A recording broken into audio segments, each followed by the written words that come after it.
ఉంది. అది లేకపోతే ఏది లేదు. అంటే జలం కలం అనేది చాలా ఇంపార్టెంట్, చాలా ముఖ్యమైనది. అటువంటి మహాత్ముల జయంతిలో ఇక్కడ సెలబ్రేట్ చేసుకున్నందుకు, ఇందులో నేను కూడా భాగస్వామి అయినందుకు, ఎందుకంటే ఈ స్థాయికి ఈ స్థానానికి మనం వచ్చామంటే ఎక్కడో ఒక దగ్గర మనలో కూడా ఒక భగీరథ ప్రయత్నం లేకుండా అయితే ఉండదు. అది 10వ తరగతి పరీక్ష అయినా, ఉద్యోగ పరీక్ష అయినా, ఉన్నత విద్యకి వెళ్ళేదైనా సరే. ఎందుకంటే వాళ్ళు ఉత్తమ వర్గానికి చెందినటువంటి ఉన్నతులు, ఇటువంటి ఉన్నతుల వర్గానికి చెందినటువంటి ఉత్తములు మనమైనా ఇందులో భాగస్వామ్యం అయ్యి ఇటువంటి కార్యక్రమాలు 10 మందికి ముందుకు తీసుకెళ్ళడం వల్ల మన సమాజానికి ఏదో చేయకపోయినా సరే మనం ఆత్మసంతృప్తిలో ఉంటుంది అనేది నా ఆలోచన. నాకు అవకాశం ఇచ్చినందుకు ఆర్గనైజర్స్ కి ధన్యవాదాలు, టిఆర్ గారు కూడా ధన్యవాదాలు. Thank you so much.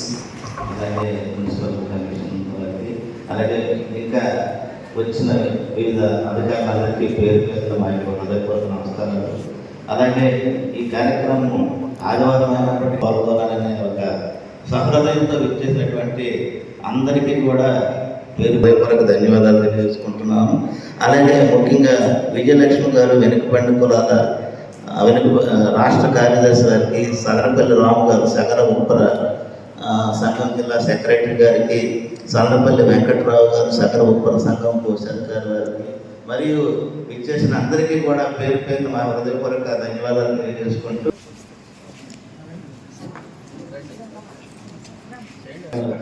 వచ్చి పార్టిసిపేట్ చేసి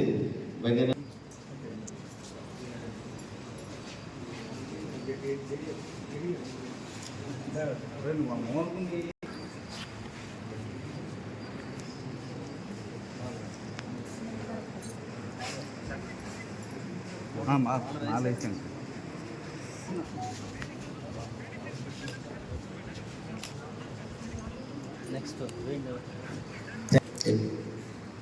జేడీ గారు కూడా పార్టిసిపేట్ చేయవలసిందిగా కూర్చున్నాం. చెప్తాను కనుక రండి రాండి.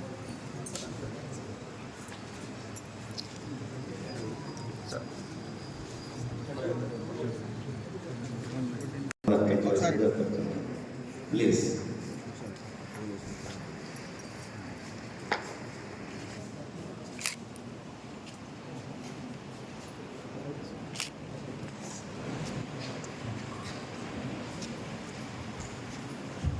శుక్లాంబరధరం విష్ణుం శశివర్ణం విఘ్నోపశాంతే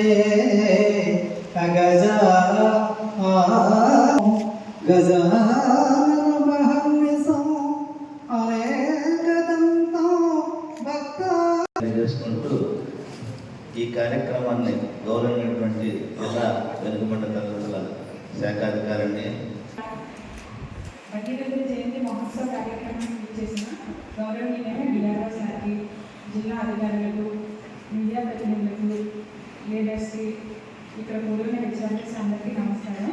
పరోపకారానికి పెట్టింది లేదు. అంతేకాకుండా దీక్షకు స్థానానికి కూడా ఆయన ప్రతి చేసి ఆయన ఏదైనా సరే సాధించే వరకు వదిలిపెట్టారు. కాబట్టి కొంతమంది ఏదైనా పట్టుదలకు సాధించే వారిని భగీరథ అందరం ఆకాశం నుండి దిగునుడి భూమి తీసుకొచ్చారు. అంతేకాకుండా అలా తీసుకుని సభ్యులు కూడా కలిగించారు. మరి మాట్లాడాల్సిందిగా కూర్చున్నాం. Thank you sir.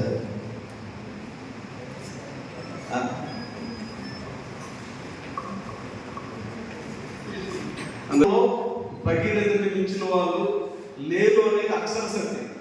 అది ఆ కాలమైనా, ఈ కాలమైనా, ఏ కాలమైనా సరే.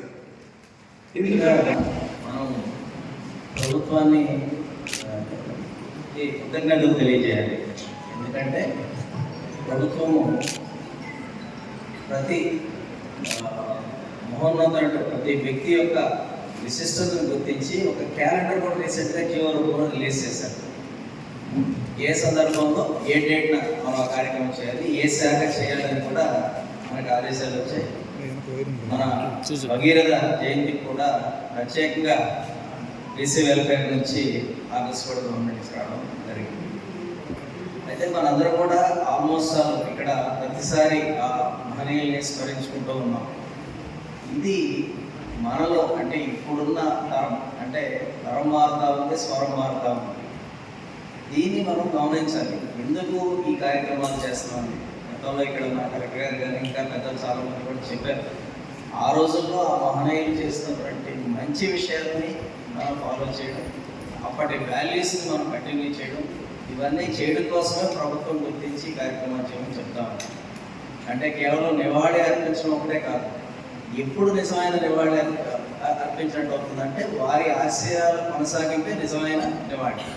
కేవలం ఫోటో పెట్టడము, దండ వేయడము, వారికి పుష్పాంజలి ఇవ్వడం కాదు. ఏదైతే మహనీయులు చేశారో, కృషి చేశారో, వారి ఆశయాలు, వారి ఆలోచనల్ని కొనసాగింపుగా మనం ఉన్న రోజులు మాత్రమే ఇది నిజమైన నివాళి అవుతుంది. మన భగీరథ జయంతి అంటే అనునిత్యం అందరి నోడల్లో నానే పేరు భగీరథ.